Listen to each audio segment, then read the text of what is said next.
it is oftentimes true that in political discussions, folks will believe that they can never do good enough. However good a rule the gentleman from Colorado crafts, well, the other side's always going to say, well, you could have done better. I recognize that. In fact, that was confessed from the witness table last night. The gentleman from Ohio said, listen, I've been trying to defeat this bill because I disagree with it on its merits.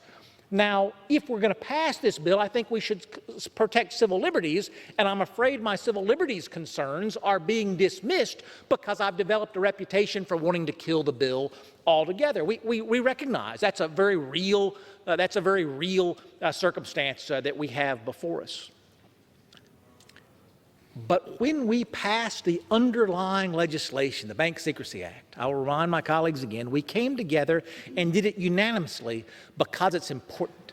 The gentlelady, the chairwoman of the subcommittee, put together a big bipartisan majority to move this legislation out of her committee. She recognizes how important that is. There are so many opportunities for us to divide ourselves in this chamber in this day.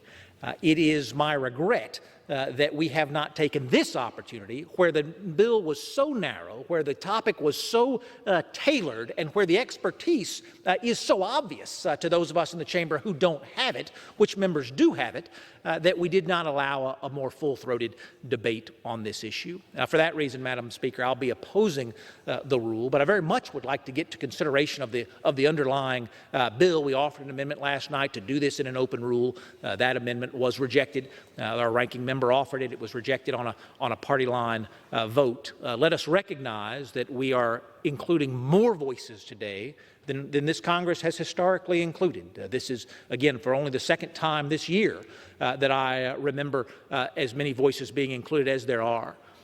But that is a step in the right direction. It's not the goal.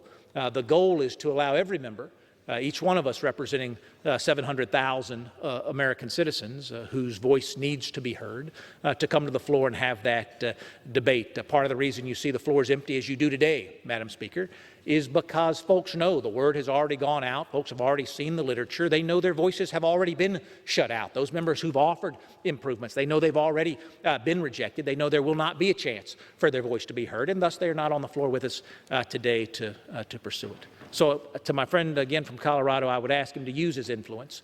I know we can do it. I know we can be better.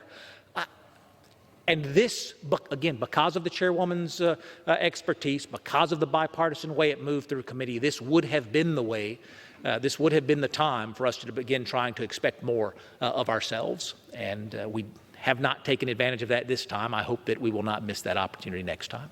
I reserve the balance of my time.